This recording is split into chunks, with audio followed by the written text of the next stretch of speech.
The arrogant manager snatched the faded cap from the old man's head. The dark blue fabric read, "Marine Corps Veteran" in worn gold letters. Preston flung it across the green without a second thought. The cap hit the water hazard with a quiet splash, then began drifting slowly toward the muddy edge. Preston pointed his thick finger toward the silent man and snapped at the staff to call the police. He wanted this stranger removed from his perfect course right away. The old man did not move. He only watched the hat sink lower in the water. Preston smiled with cold satisfaction, believing he had just won. But that was the moment everything changed. Preston had made a mistake he could not undo. He had no idea who he was standing in front of. The quiet man in the faded shirt owned the land beneath Preston's polished shoes. He owned the clubhouse, the fairways, the trees, the pond, and every single blade of grass around them. 2 hours earlier, the morning sun barely touched the quiet suburban street. Elias Thorne stood alone in his modest kitchen, listening to the soft hum of the old refrigerator and the faint ticking of a wall clock. He was 65 years old, tall, broad-shouldered, and still carried himself with the steady posture of a lifelong military man. His hands were scarred, his face was weathered, and his eyes were calm in a way that only comes from surviving more than most people ever see. On the wooden table in front of him rested a fragile piece of history. It was a single sheet of heavy parchment paper, yellowed at the edges from nearly a century of time.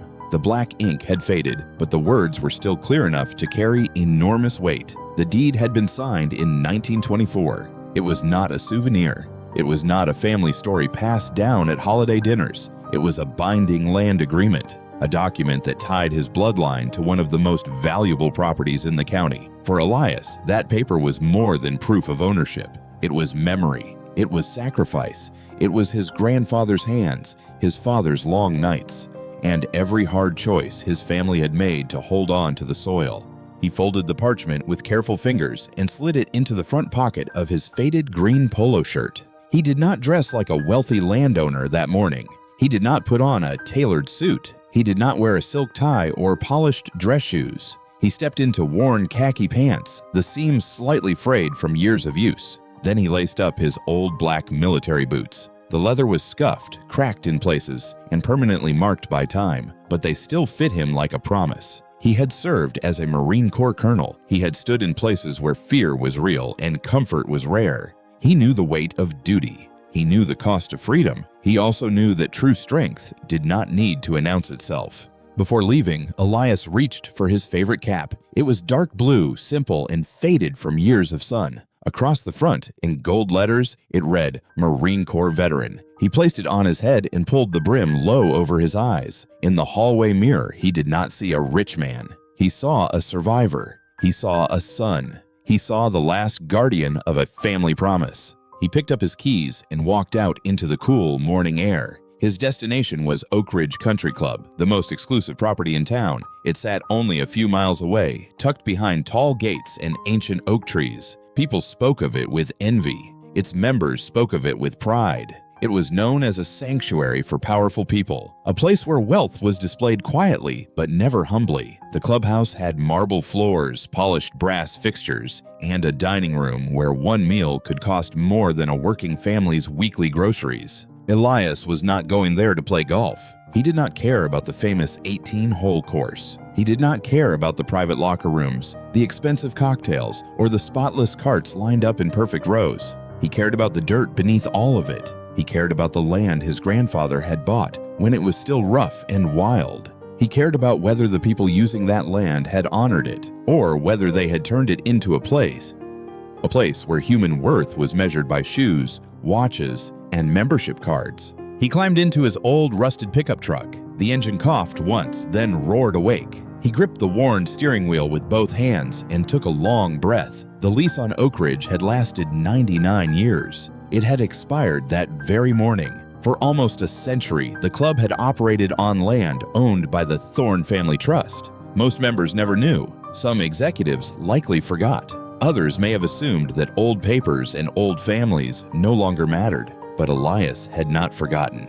He was going to see the place with his own eyes. He wanted to know what kind of people had been walking across his family's legacy. The wrought iron gates of Oakridge Country Club opened slowly when he arrived. Beyond them was a different world. The parking lot looked like a luxury showroom. Silver Porsches gleamed under the sun. Black Mercedes sedans sat in perfect alignment. A few polished sports cars reflected the trees like mirrors. Then Elias drove in with his rusted pickup, its engine rattling loudly enough to disturb the carefully maintained quiet. He parked between two expensive vehicles, and the contrast was impossible to miss. His old marine bumper sticker looked out of place among the glossy paint and custom license plates. People walking toward the clubhouse stopped to stare. Some whispered. Some frowned as if the truck itself had insulted them. Elias noticed their faces, but he did not react. He stepped out, closed the creaking door, and adjusted the brim of his cap. Then he began walking toward the 18th hole, moving with calm purpose. The course stretched before him like a perfect green sea. Every blade of grass had been trimmed to the same height. Sprinklers hissed in the distance, spraying bright arcs of water over the fairways. Oak trees stood like old guardians along the edges. White sand traps framed the greens with almost artistic precision. Everything was clean, expensive, and controlled. It looked peaceful, but to Elias, beauty without kindness was only decoration. He reached the edge of the 18th green near the main clubhouse terrace. A clear water hazard reflected the morning light. The flagstick moved gently in the breeze. Elias did not study the golf line. He did not care about the score. He looked down at the soil beneath his boots. He remembered stories his father told him about this valley before the clubhouse, before the carts, before the private parties. Back then, it had been rough land, stubborn land, land that needed sweat before it gave anything back. His grandfather had bought it when others saw little value in it. His father had protected it through lean years, hard markets, and tempting offers. They could have sold it many times. They could have taken easy money and walked away. But they held on because land meant more than profit. It meant continuity. It meant a family still had roots somewhere. Elias stood silently, letting the memories settle over him. The morning dew clung to the green. A few early golfers moved in the distance, their clubs striking balls with sharp metallic sounds that echoed softly through the valley. For a moment, the place was quiet enough to feel sacred. Then a young woman on a beverage cart slowed along the path. Her name was Chloe. She was 19 years old, a local college student working double shifts through the summer. Her student loan sat in the back of her mind like a storm cloud she could not outrun. She smiled for tips, carried coolers full of drinks, and learned to swallow rude comments because she needed the job.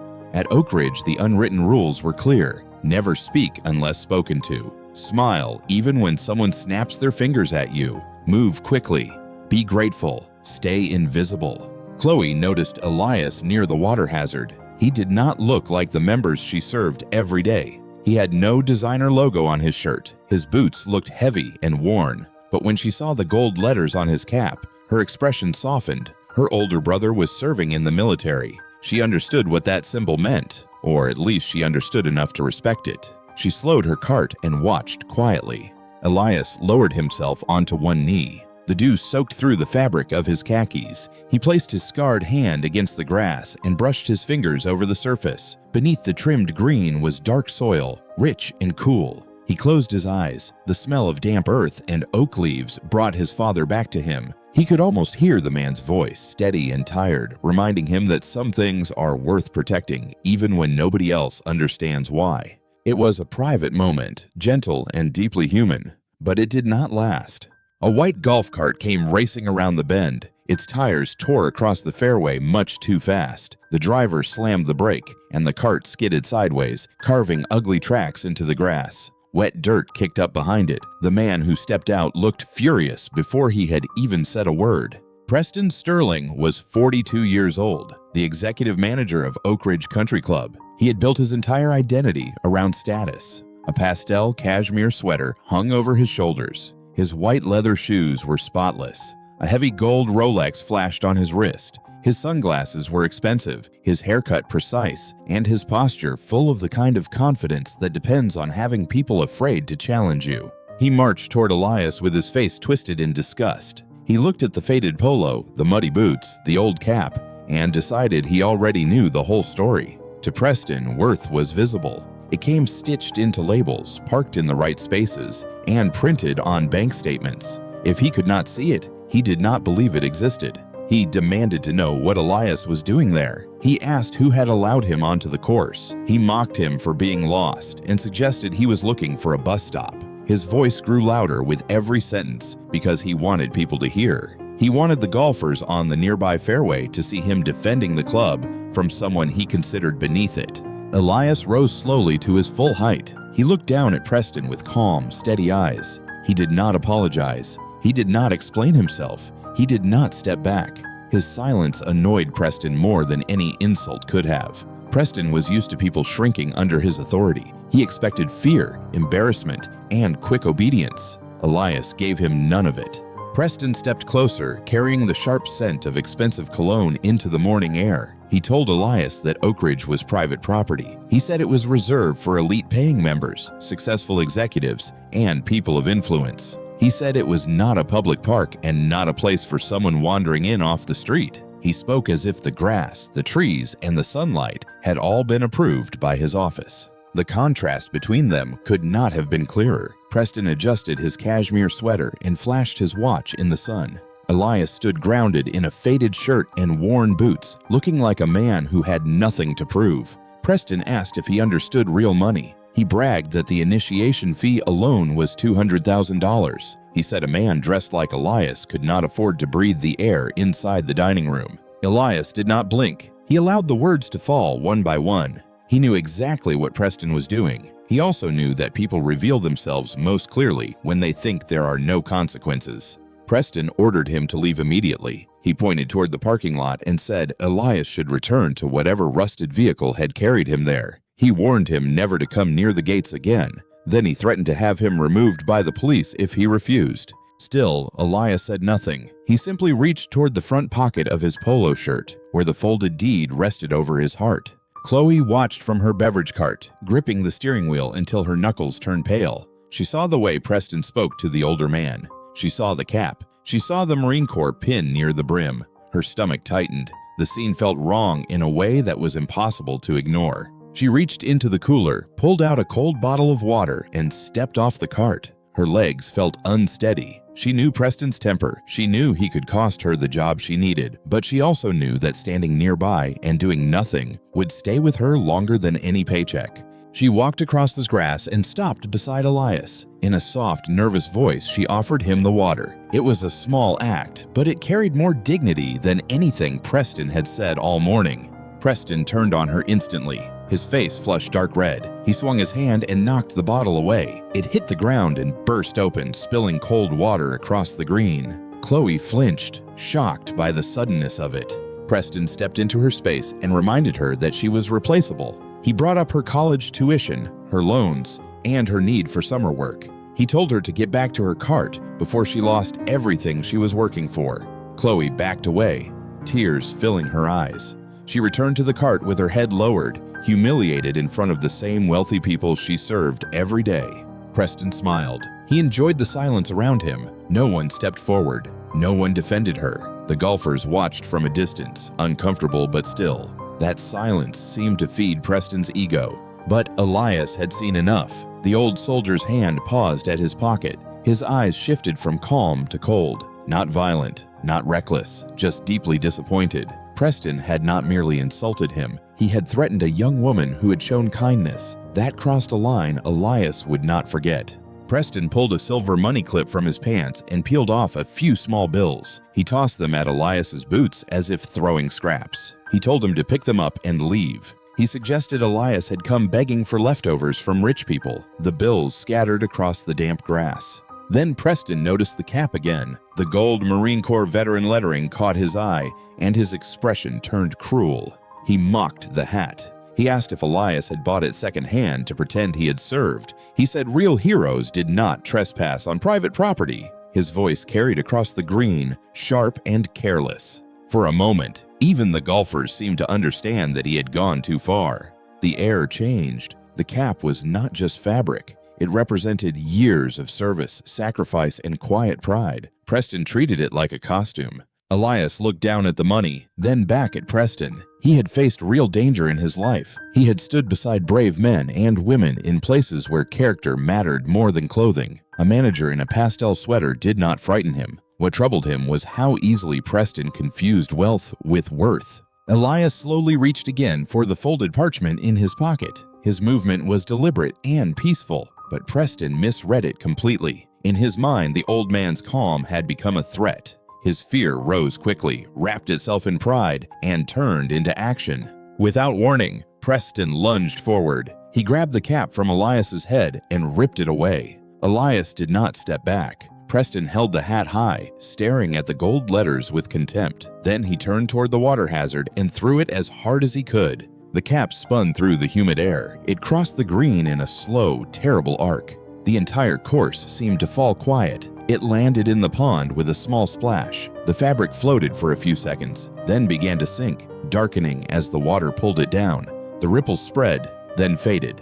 Preston smirked as if he had delivered some grand victory. He believed he had broken the old man's pride. He believed the crowd had seen his power. Elias did not chase the cap. He withdrew his hand from his pocket and unfolded the yellow parchment. Preston laughed when he saw it. He asked if it was a fake membership card. He called it worthless paper and told Elias that Oakridge did not accept excuses. Then Preston unclipped his radio and ordered security to contact the police. He claimed there was an aggressive trespasser on the 18th hole. He said the man had refused to leave, disturbed staff, and made members feel unsafe. He asked for officers to come immediately. Elias remained still. He held the deed in his scarred hand and watched the hat sink deeper into the pond. He knew Preston had just created his own record. He had called the law onto land he did not own. He had accused the rightful owner of trespassing. The trap was not built by Elias. Preston had built it himself, one arrogant choice at a time. The sound of police sirens soon cut through the quiet morning. Red and blue lights flashed between the oak trees. A county patrol car rolled quickly along the cart path, then stopped near the 18th green. Golfers abandoned their games. Club members gathered along the terrace. Everyone expected a dramatic removal. Preston expected it most of all. He straightened his sweater, smoothed his hair, and walked toward the arriving officer with the confidence of a man who believed the world belonged to people like him. The patrol car door opened. Sheriff Daniel Reed stepped out in a crisp, dark uniform, his silver badge catching the light. His expression was serious. His hand rested near his duty belt as he assessed the scene. Preston rushed toward him and began speaking loudly. He told the sheriff that a dangerous trespasser had entered the private course, disturbed staff, refused lawful instructions, and threatened the peace of paying members. He pointed at Elias and demanded that he be removed immediately. Elias stood exactly where he was. He did not raise his hands in panic. He did not interrupt. He did not beg to be believed. He let Preston keep talking. Sometimes the truth does not need to fight for space. It only needs patience. The sheriff listened for a moment, then looked past Preston toward the older man. His expression changed so quickly that several people noticed. He stared at Elias's face, then at his posture, then at the old boots planted firmly on the grass. Recognition moved across him like a memory returning all at once. The sheriff stepped past Preston without answering him. Preston blinked, confused. He followed close behind, still talking, still demanding action. But the sheriff no longer seemed to hear him. He approached Elias slowly, then stopped a few feet away. For a second, the two men simply looked at each other. The sheriff saw more than a supposed trespasser. He saw desert heat, long nights, danger, loyalty, and the commander who had once carried him through a moment he never forgot.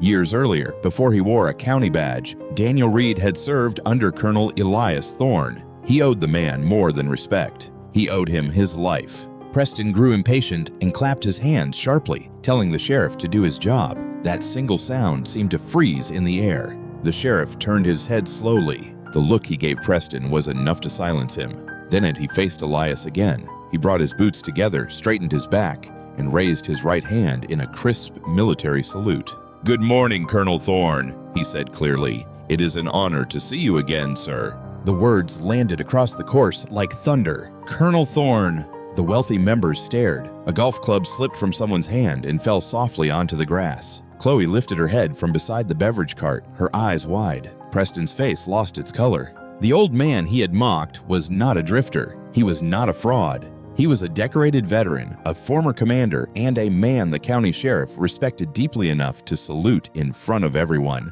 Elias returned the salute with quiet dignity. His scarred hand moved slowly, but there was nothing weak in it. The power of the moment did not come from volume. It came from earned respect. When Elias lowered his hand, he turned toward Preston. The manager looked smaller now, as if the clothes and watch that had made him feel important had suddenly become costumes. Elias held out the parchment to the sheriff. "Read the top line," Elias said calmly. The sheriff accepted the document with care. He unfolded it gently, scanning the faded ink. The crowd grew silent again. Even the sprinklers in the distance seemed quieter. The sheriff read aloud that it was an official land lease, dated 99 years earlier. The original grantor was the Thorne Trust. The property boundary covered 300 acres. It included the main clubhouse, the maintenance buildings, all 18 holes, the parking areas, and the surrounding grounds. Preston staggered half a step backward. His lips parted, but no words came out. Oakridge was supposed to be permanent.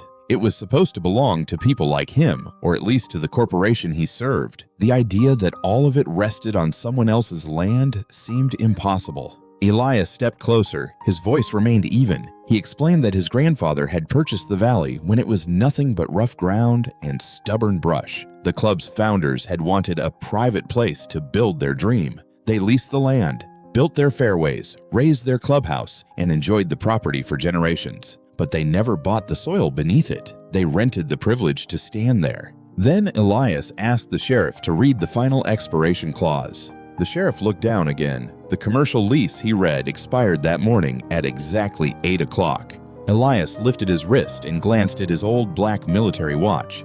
It was 8:50. The reality settled over the green like heavy weather. Oakridge Country Club no longer had an active lease. The club's operating rights had ended 15 minutes before Preston called the police. Preston had demanded the arrest of the man who legally controlled the property beneath everyone's feet. Elias looked across the course, then back at Preston. He spoke with a calmness that made every word heavier. He reminded Preston that he had insulted him, thrown his veteran's cap into the water, threatened a young worker, and done all of it while standing on land that no longer belonged to the club's authority. Preston tried to speak, but his throat seemed to close. Around him, members whispered nervously. Some backed toward the clubhouse. Others checked their phones. The $200,000 membership fee, the premium lockers, the social status, all of it suddenly felt fragile. A man in a faded shirt held the future of the entire place in one old document. The sheriff folded the deed carefully and returned it to Elias. Preston looked down at the grass. The cart tracks he had made earlier cut deep into the fairway. He had damaged the lawn he had claimed as his own. Even that small detail now seemed to accuse him. Elias finally gave his first clear order of the morning. He told Preston to remove his name tag, hand over the master keys to the clubhouse, and surrender the keys to the golf cart. His employment at the facility was over effective immediately. His executive privileges were revoked. Preston looked to the sheriff, searching for help. The sheriff crossed his arms and offered none. Elias continued. He said he would not sign a new long-term lease while Preston remained in any position of authority. If the club wanted even a chance at a future, Preston's role ended right there, in front of the people he had tried so hard to impress. Preston's hand shook as he unpinned the brass name tag from his sweater. He dropped it onto the damp grass. Then he reached into his pocket and pulled out a heavy ring of keys. They clinked together as he held them, sounding louder than they should have. He let them fall beside the name tag. The kingdom he had built in his imagination disappeared in a few seconds. Elias picked up the keys. He did not celebrate. He did not smile with revenge. His voice stayed steady as he looked at the defeated man. He told Preston that he had judged a person's value by a faded shirt and scuffed boots. He had mistaken luxury for character. He had believed a watch could make him important and a title could make him right. But real value, Elias said, is not bought with a platinum card. It is shown in how a person treats someone who has no power to reward them. He gestured toward the hills, the clubhouse, the pond, and the fairways. He said his father had worked himself to exhaustion to protect that soil. His family had preserved it through sacrifice, not so it could become a place where people were made to feel small, but so it could serve a better purpose. The freedoms people enjoy are not protected so the strong can shame the vulnerable. They are protected so ordinary people can live with dignity. Elias then looked toward Chloe. She stood near the beverage cart, still shaken, still unsure what to do with her hands. He told Preston that the worst part of the morning was not the insult to him. It was watching a young woman offer kindness and then get punished for it. That, Elias said, revealed the true culture Preston had created. The sheriff placed a firm hand on Preston's shoulder and told him to walk toward the front exit. Preston glanced at the white golf cart, hoping to ride away from the scene. Elias told him the cart stayed where it was. He would leave on foot. So Preston began walking. His spotless white shoes sank into the damp grass and mud. The sun grew warmer. His sweater clung to him. The gold watch slid against his sweaty wrist. The clubhouse terrace filled with members who had once nodded politely when he passed. Now they watched in silence. No one defended him. No one offered comfort. The people whose approval he had chased for years turned away as soon as his power disappeared. That was the loneliness of a life built on status. When the title fell away, there was nothing solid underneath. Phones rose into the air. Some members recorded the scene. Preston tried to lower his face and avoid the cameras, but there was nowhere to hide. Every step across the property felt longer than the last. He had spent years driving carts across those fairways as if the ground existed for his convenience. Now he had to feel every yard under his own feet. When he reached the wrought iron gates, the sheriff walked him to the public sidewalk. The gates opened with a heavy mechanical groan, then closed behind him with a final metallic sound. Preston stood alone outside Oakridge. No job, no authority, and no audience willing to follow him. Inside the gates, the course continued without him. A staff member quietly moved a cart. A golfer picked up a club. Life kept going.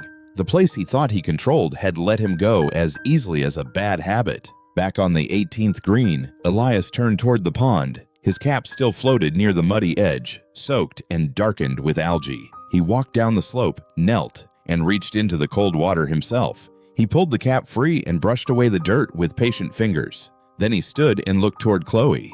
She was still beside the beverage cart, wiping her eyes and trying to understand what had just happened. Elias walked to her with a warm, grandfatherly smile. He told her she had shown rare courage. She had stood up for a stranger when it would have been easier to stay silent. Chloe blushed and looked down. She said she had seen the Marine Corps lettering on his cap. Her older brother was deployed, and he had taught her to respect those who served before him.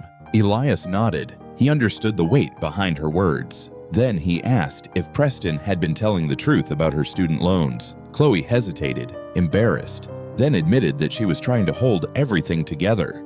Tuition, rent, books, food, it all felt bigger than she was.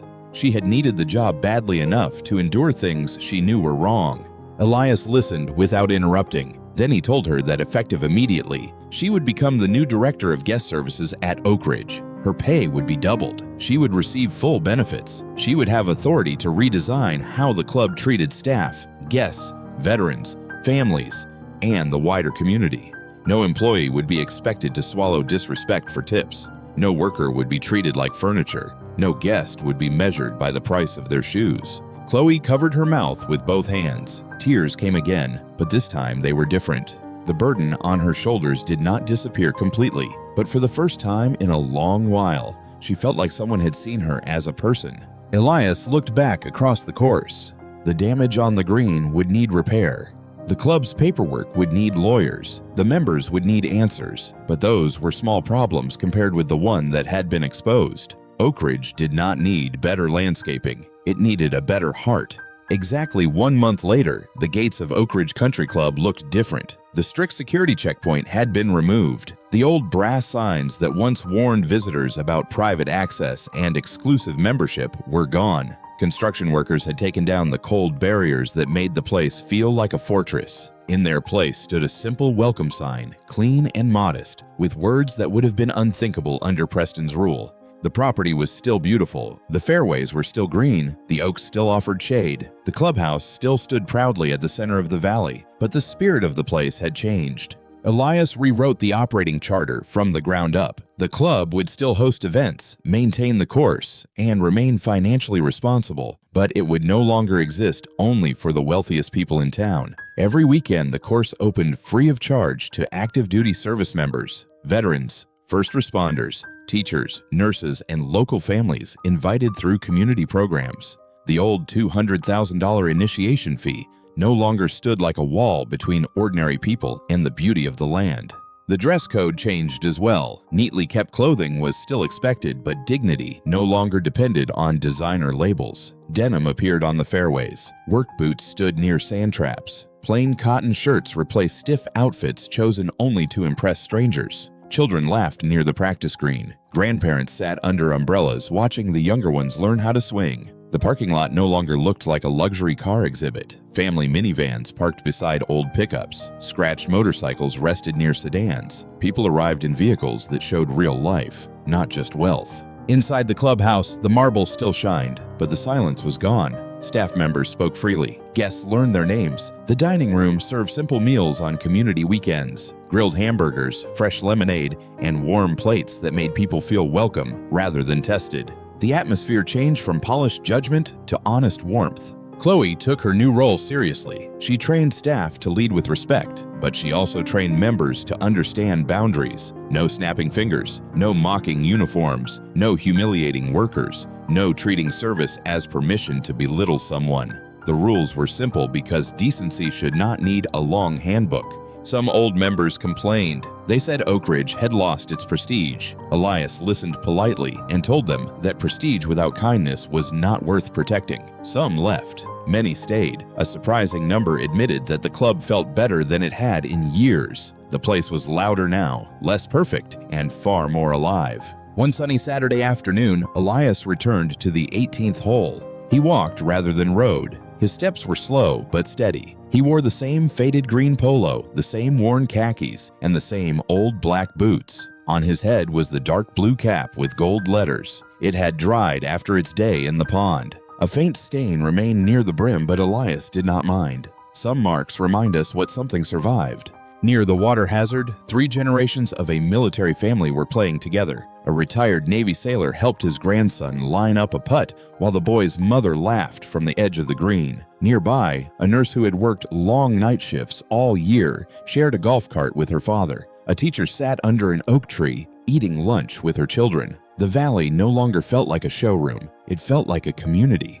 The retired sailor noticed Elias and lifted a hand in respect. Elias returned the gesture with a small smile. He looked at the soil beneath his boots and felt, for the first time in many years, that the land was doing what it had always been meant to do. It was not serving pride. It was serving people. The transformation did not happen without tension. The following week, a room full of board members gathered inside the clubhouse library, sitting beneath portraits of former presidents and founders. Some were angry. Some were embarrassed. Some were afraid of lawsuits, headlines, and lost donations. They expected Elias to walk in with revenge in his voice. Instead, he arrived in the same boots, placed the old deed on the table, and asked them one simple question. What kind of place do you want this land to become now that everyone knows the truth? No one answered at first. The old habits of the room were too strong. These were people used to speaking in financial terms, property values, branding, market position, reputation,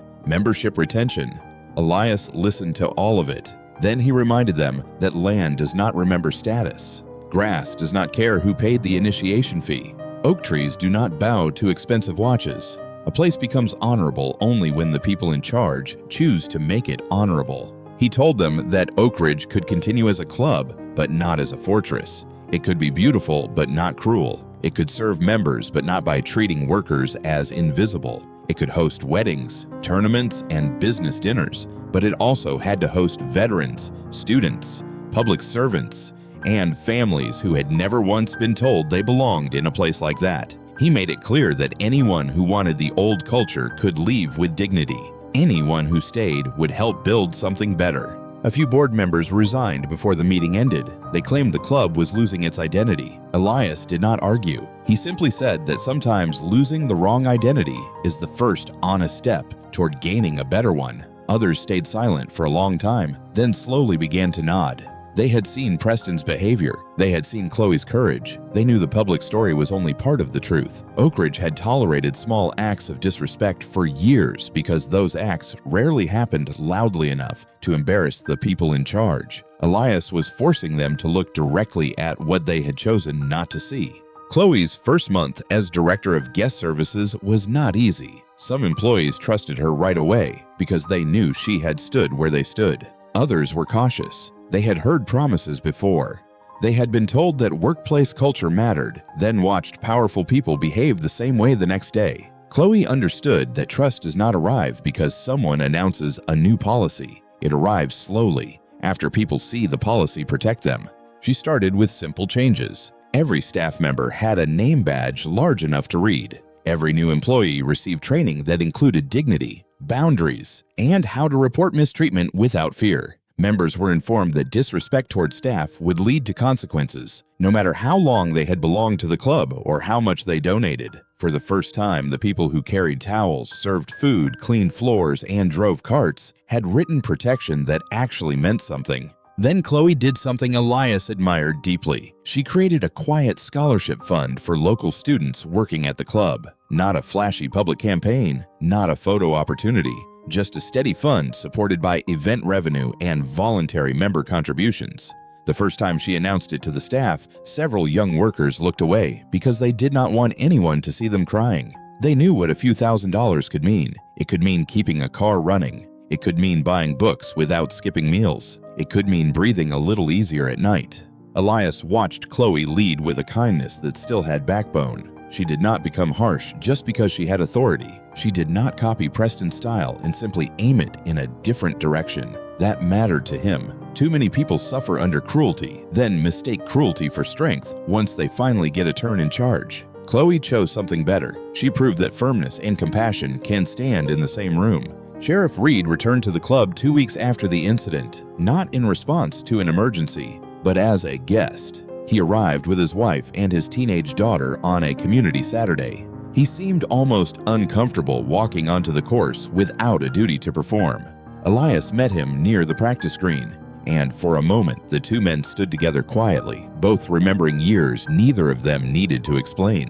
The sheriff apologized for the way the call had started that morning. Even though he had done nothing wrong, Elias shook his head and told him there was nothing to apologize for. A call came in and he responded. What mattered was that when the truth stood in front of him, he recognized it. Daniel looked down at the grass and admitted that the salute had not been for show. It was the only honest thing his body knew how to do. They watched young kids putting on the practice green, laughing when the ball rolled past the cup. Daniel said the place felt different now, easier to breathe in.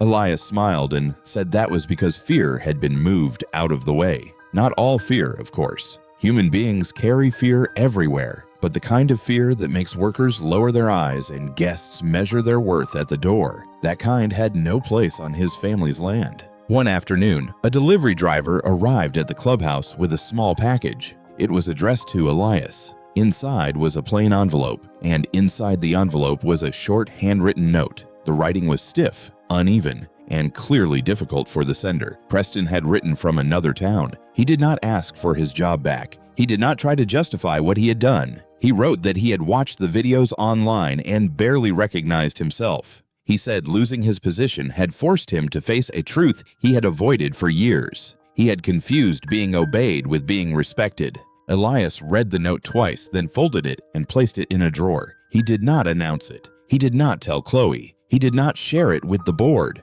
Forgiveness, he believed, was not a performance. It was a private choice that did not erase consequences. Preston had lost the right to lead Oakridge, and that decision remained. But Elias hoped quietly that the man might still become better somewhere else. Real accountability should close the door on harmful behavior, not on the possibility of growth. That belief shaped the new Oakridge more than any written rule. People were corrected when needed, but they were not mocked. Members who made mistakes were expected to make things right. Staff who struggled were coached before they were judged. The club still had standards, but the standards pointed toward respect instead of exclusion. Little by little, the place began to feel less like an institution protecting its image and more like a community protecting its people. On the first Veterans Weekend, the clubhouse lawn filled with families long before noon. Folding chairs appeared under the oaks. Volunteers set out lemonade, coffee, and simple breakfast plates. There were no velvet ropes, no cold stares, no quiet tests at the entrance. Older veterans arrived in ball caps and faded jackets. Some came with canes. Some came with grandchildren holding their hands. Some stood silently near the flag at the edge of the green, their faces carrying memories no speech could fully hold. Elias stood at the side of the crowd, not at the front. Chloe had asked him to speak, but he refused at first. He said the day was not about him. She gently reminded him that leadership sometimes means allowing people to thank you, not because you need praise, but because gratitude needs somewhere to go. So he finally agreed to say a few words. When Elias stepped forward, the crowd grew quiet. He did not speak like a polished public figure. He spoke like a man who had learned to use fewer words because life had taught him which ones mattered. He said that service does not end when a uniform is folded away. It continues in how we treat our neighbors, how we protect the vulnerable, and how we carry ourselves when nobody is cheering. He said the country is not only defended on distant fields, it is defended in lunchrooms, classrooms, offices, sidewalks, and places like Oakridge, every time someone chooses dignity over contempt. Then he looked toward Chloe and asked the crowd to applaud the young woman who had changed the future of the club with one bottle of water. Chloe tried to hide behind another staff member, but the applause found her anyway. It rose warmly, not like a performance, but like a community recognizing one of its own. Her eyes filled again, and this time she did not lower her head. By late afternoon, the 18th hole looked nothing like it had on the day Preston lost his power. Children sat near the pond with their shoes off. A group of retired service members traded stories under an oak tree. A nurse taught her little boy how to hold a putter. A maintenance worker finished his shift, then joined a short game with two members who used to barely notice him. Nobody cared whose car cost more. Nobody cared whose watch shined brighter. The laughter belonged to everyone. Elias walked alone to the water's edge as the sun began to drop. The pond reflected gold and orange across its surface. He touched the brim of his cap and thought of his father. For decades, Elias had believed protecting the land meant keeping the deed safe, paying the taxes, and refusing to sell. Now he understood that protection could mean something more generous. Land is not truly honored by being locked away. It is honored when it becomes a place where people stand a little taller. He imagined his grandfather seeing the valley as it was now. Not wild, not empty, not exclusive, but alive. He imagined his father hearing the children laughing across the green. The thought brought a quiet ache to his chest, the kind that carries both grief and gratitude. He missed the people who had handed him this responsibility. He hoped he had finally understood what they were really giving him. That evening, as the last families left, Chloe found Elias sitting on a bench outside the clubhouse. She handed him a cup of coffee and sat beside him without asking permission, the way family sometimes does. They watched the maintenance lights come on across the course. Chloe told him she used to hate working there. She used to count the minutes until her shift ended.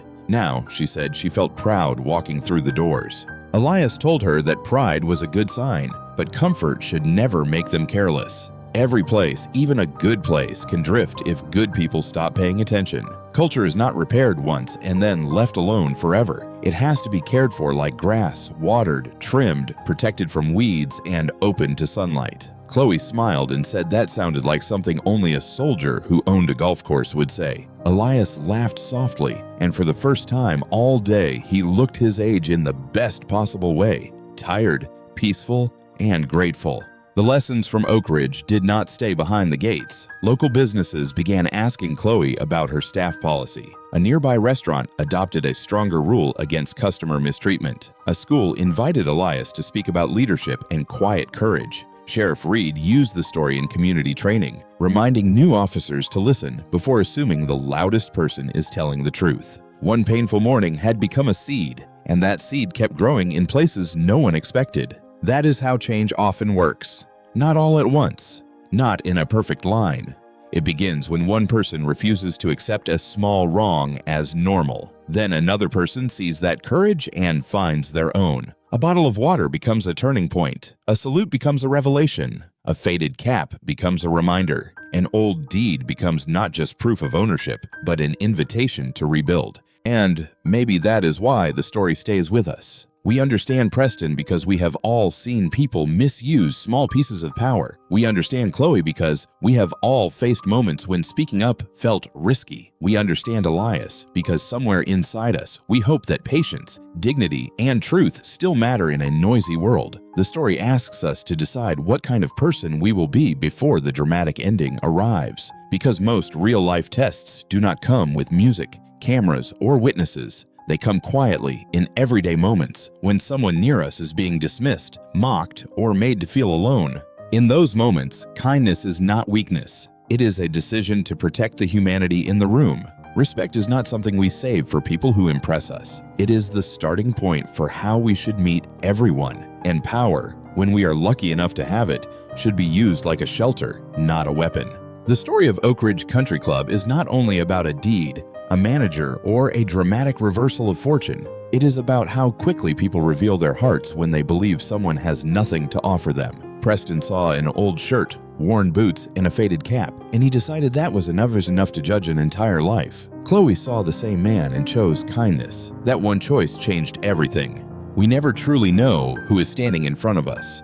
The quiet person at the counter may be carrying a story heavier than we can imagine. The worker serving us may be fighting private battles just to stay in school, pay rent, or care for family. The older stranger walking slowly across a parking lot may have once carried responsibilities that shaped lives. When we judge too quickly, we miss the truth. When we treat people gently, we honor more than we can see. Real courage does not always look loud. Sometimes it looks like a young woman offering water when everyone else stays quiet. Sometimes it looks like an older man choosing patience instead of anger. Sometimes it looks like using power not to punish, but to rebuild something broken. Justice matters, but so does what we do after justice arrives. Elias could have closed the gates and kept the land for himself. Instead, he opened them wider. That is the deeper lesson.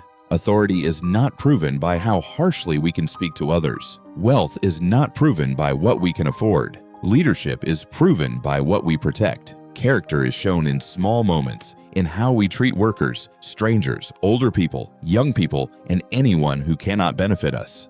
A person's bank account may open doors, but only kindness makes a place worth entering. There will always be people who try to make others feel small. There will also always be people like Chloe, people who remind us that decency still matters. We do not need to be powerful to make a difference. We only need to be willing to choose what is right when it would be easier to stay comfortable. There is another quiet truth in this story. Many people in the crowd were not cruel like Preston, but their silence still helped him feel safe. They did not throw the cap. They did not threaten Chloe. They did not shout insults. Yet for several long minutes, they allowed one person's arrogance to fill the whole space. That is how unhealthy cultures survive, not only through the loudest bully, but through the many good people who decide the moment is too awkward, too risky, or too inconvenient to interrupt. That does not mean every person must rush into every conflict without thought. Wisdom matters, safety matters, but there is nearly always some way to stand closer to what is right. A calm word, a witness, a report, a hand offered afterward, a refusal to laugh, a simple act of support. Chloe did not arrive with power, but she arrived with humanity. She did not solve the legal problem. She did not know about the deed. She simply saw a person being mistreated and decided he should not stand alone. That choice is available to all of us more often than we think. In a workplace, it may mean welcoming the new employee no one talks to. In a family, it may mean softening a conversation before pride turns it sharp. In a school, it may mean sitting beside someone who has been pushed aside. In public, it may mean remembering that the person serving us is not part of the background. They are someone's child, parent, sibling, friend, and dreamer. The world becomes kinder not because kindness is rare and dramatic, but because ordinary people practice it in ordinary rooms. Elias also teaches us something important about restraint. He had the power to expose Preston from the beginning. He could have waived the deed the moment the first insult came. He could have shouted his title, demanded respect, and crushed the manager instantly. But he waited long enough for the truth of the situation to become visible. His silence was not weakness, it was discipline. He did not need to prove himself to someone committed to misunderstanding him. There is strength in knowing who you are before anyone else recognizes it. At the same time, Elias did not let patience become passivity. When Chloe was threatened, when the cap was thrown, when the lies were spoken into the police radio, he allowed the consequences to arrive. That balance is hard, but it is worth learning. We can be gentle without being powerless. We can be forgiving without pretending harm did not happen. We can believe in growth while still removing someone from a position where they keep hurting others. And Preston, as painful as his fall was, reminds us to examine the small ways pride can grow in a person. It rarely begins with one dramatic act. It begins with tiny permissions.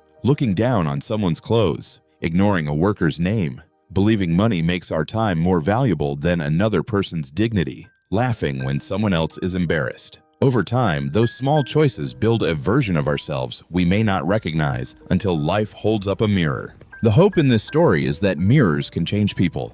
Consequences can teach. Communities can be rebuilt. Old spaces can be given new purpose. A place once defined by exclusion can become a place of welcome. A young worker once made to feel replaceable can become a leader.